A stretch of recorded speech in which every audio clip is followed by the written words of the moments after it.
Cuando hace 34 años yo comencé mis estudios teológicos aquí en el Seminario Evangélico de Puerto Rico, el seminario estaba en un momento de transición. En las clases de teología y de Biblia todavía imperaban los alemanes.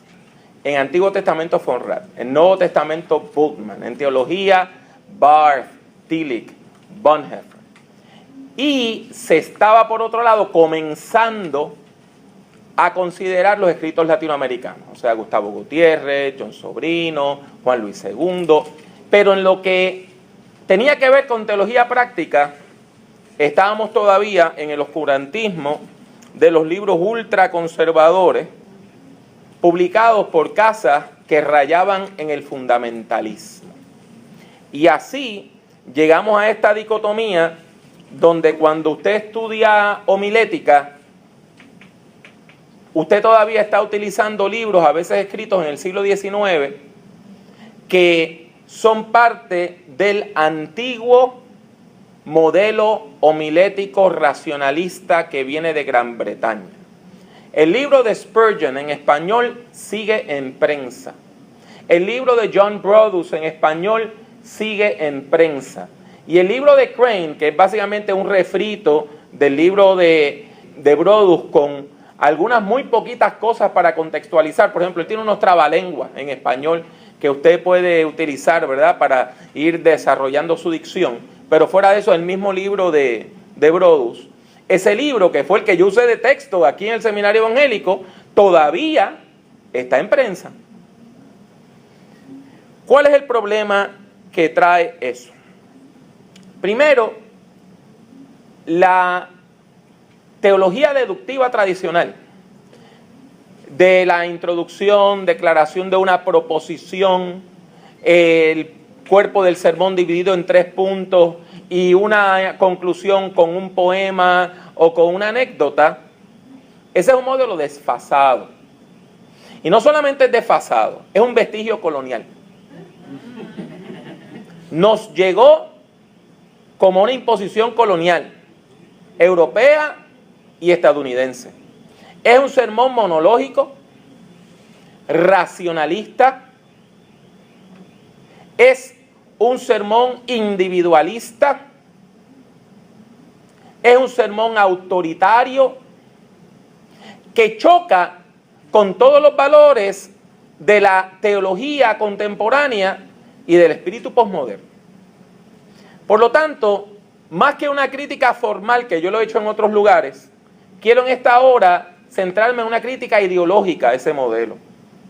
Este es un modelo que se desarrolla con la expansión colonial del siglo XVIII, que llega a América como parte de esa expansión colonial y sigue siendo un vestigio colonialista que todavía está privilegiando los valores del modernismo racionalista.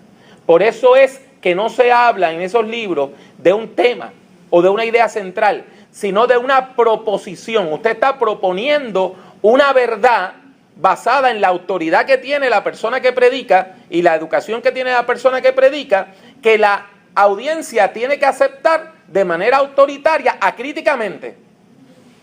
Y durante el sermón se supone que usted exponga por qué esa idea es cierta.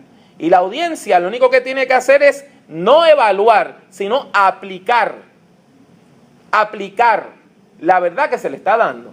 Pues mire, eso en términos ideológicos está hablando de los valores del individualismo racionalista de la modernidad. Y la propuesta mía es que la iglesia tiene que trascender ese bastión colonialista dentro de nuestra teología pastoral.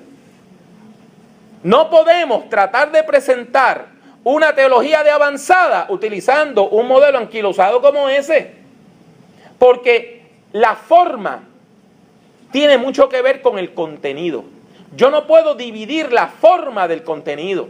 Si yo presento una idea de avanzada en un modelo atrasado, estoy presentando una idea atrasada. Si yo hablo de una teología comunitaria con un modelo que es autoritario, estoy siendo autoritario. Vino nuevo.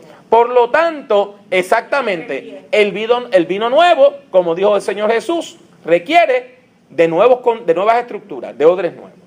Así que es necesario que nosotros fomentemos el estudio, el desarrollo, el uso de formas homiléticas novedosas, que sean congruentes con nuestras teologías y que sean congruentes con el contexto, que partan de nuestro contexto, hablando desde el sufrimiento del pueblo caribeño, y cuando hablo del pueblo caribeño estoy hablando en su expresión multicultural, del Caribe francés, del Caribe de habla inglesa, del Caribe que habla creol, del Caribe que habla patuá y del Caribe que habla español. El sermón narrativo es una gran herramienta para esto, porque el sermón narrativo presenta aspectos del texto bíblico y aspectos de la teología utilizando historias, así en plural. En el sermón narrativo usted puede hablar de historias bíblicas, pero también puede hablar de nuestra historia, puede hablar de la historia de la iglesia. O sea que en el sermón narrativo se conjugan toda una serie de historias de las cuales le voy a hablar en unos momentos. ¿Cuál es la función? ¿Para qué existe el sermón narrativo? Existe para involucrar al oyente, a la persona que escucha, al hombre y la mujer que escuchan la palabra, dentro de la historia. De manera que ya no es una historia extraña, sino que es mi historia. De esa manera, nosotros nos identificamos con el mensaje del poder liberador del Evangelio, para nosotros experimentar ese poder liberador y actualizarlo en nuestras propias vidas. Para usar la frase feliz de Carlos Mesters, lo que se busca en el sermón narrativo es leer la Biblia en la vida y la vida en la Biblia. John Dominic Crossan afirmó que nosotros estamos rodeados por historia. La cita dice: los seres humanos no podemos salirnos de la narración. Podemos salirnos de algunas historias en particular, o podemos evitar ciertas historias, pero no podemos salir de la narración como tal. El mundo en el cual vivimos es un mundo narrativo, creado por y en historias. Ahora, ¿por qué recalcamos la multiplicidad de las historias? Porque tenemos que tener cuidado con ciertos materiales homiléticos que nos presentan una visión individualista de la predicación narrativa, diciendo que en la predicación narrativa yo lo que voy a hacer como predicador es relacionar la historia bíblica con la historia personal de cada individuo para llamar a ese individuo a la fe. Si hacemos eso, estamos cayendo de nuevo en el individualismo religioso y estamos predicando una teología anticomunitaria. Por lo tanto, tiene que quedar claro que hay 5 historias que se van conjugando junto con la historia bíblica. En primer lugar, está la historia personal. Cada uno de nosotros tiene una historia personal. Esa historia personal se compone de 3 elementos. Usted tiene la crónica, lo que Freud llamaba el id. Es todo lo que a usted le ha pasado, está archivado en algún momento, en alguna parte de su inconsciente. Todo, pero eso no tiene orden. Eso no tiene orden. Si usted pudiera entrar a ese espacio, hay un recuerdo de cuando usted tenía 5 años, con otro de cuando usted tenía 28 años, de algo que pasó ayer, con algo que pasó hace 20. No tiene orden. En segundo lugar, después de la crónica, usted tiene la narración. Usted tiene la narración. Y en esa narración es que usted toma algunas cosas de la crónica, y las va poniendo en orden. Y eso es lo que compone la memoria. Usted no recuerda todo lo que le ha pasado. Su memoria es selectiva. Y no solamente es selectiva, usted recuerda elementos de la crónica y los pone en orden. Y le pone no solamente un orden cronológico de qué pasó primero, qué pasó después, le pone una trama que tiene hasta punto culminante. Por eso es que una de las formas que, contradiciendo la homilética que recibimos de Europa y de Estados Unidos, sobrevive sobre todo en las iglesias pentecostal del Caribe, es el sermón de testimonio, donde la persona cuenta su historia, pero dándole un arco, dándole toda una estructura narrativa de introducción, trama, punto culminante y desenlace. Pero aparte de eso, hay otro elemento bien importante, que es la interpretación. La interpretación. O sea, esa memoria yo la tengo que interpretar y necesito parámetros. El Evangelio nos ayuda a interpretar la historia. Y por eso es que tenemos conversión. Porque hay un momento donde hay una incongruencia, donde la historia que yo me cuento a mí mismo de quién yo soy, yo no me la creo. Y necesito un nuevo modelo interpretativo.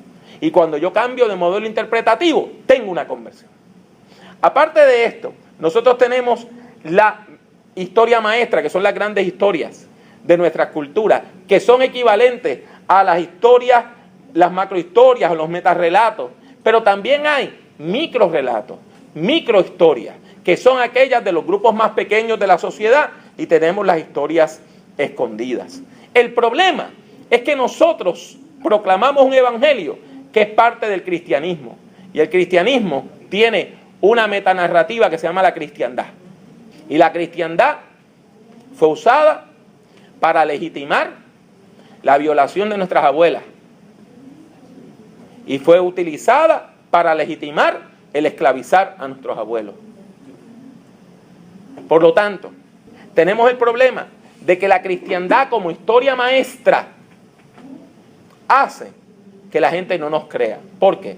Porque Jean-François Lyotard, un antropólogo francés, define la posmodernidad como la incredulidad hacia las historias maestras. La gente no nos cree porque nuestra historia maestra legitimó la violencia en América. Por eso es tan difícil predicar el evangelio en América, porque no nos creen. No nos creen. Porque nosotros somos los herederos de esa metanarrativa, de esa historia maestra, de ese metarrelato de la cristiandad. Por lo tanto, tiene que quedar claro que nosotros tenemos una gran tarea.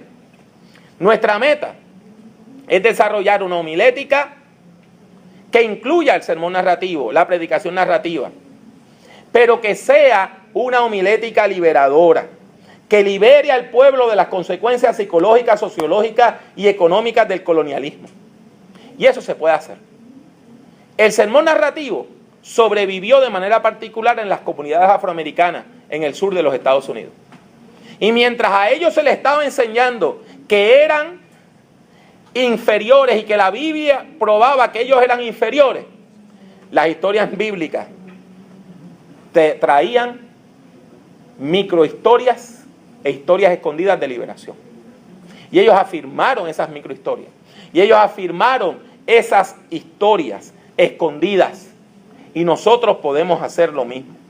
En fin, lo que nosotros tenemos que hacer es recuperar la radicalidad del evangelio. Y el sermón narrativo, la predicación narrativa, puede ser muy útil en eso. ¿Para qué? Tenemos que recuperar la vieja historia, prestando atención sobre todo a los elementos subversivos de esa vieja historia. Porque solamente cuando recuperamos ese evangelio de poder liberador, vamos a poder leer la vida en la Biblia y la Biblia en la vida. Les habla una vez más el reverendo doctor Pablo Antonio Jiménez Rojas. En esta ocasión deseo darle gracias por haber escuchado esta grabación de uno de mis sermones o conferencias. Sin embargo, también quiero decirle que si usted disfrutó de esta grabación, tiene otras alternativas para escuchar o ver nuestras predicaciones y conferencias. En primer lugar, puede visitar nuestro portal electrónico www.drpablojimenez.com. Doctor abreviado con las siglas DR. www.drpablojimenez.com. Ahí puede acceder a nuestros escritos, nuestros vídeos y nuestros audios. Además, puede comprar nuestros libros. Yo no le vendo nada, sencillamente le doy el enlace para que compre nuestros libros por amazon.com. Aparte de eso, puede ver los vídeos de nuestras grabaciones en nuestro canal de YouTube, que también se llama Dr. Pablo Jiménez. Así que le invitamos a visitar YouTube, suscribirse a nuestro canal. Ha sido para mí un placer tenerle en esta ocasión. Que Dios le bendiga mucho y que Dios le bendiga siempre.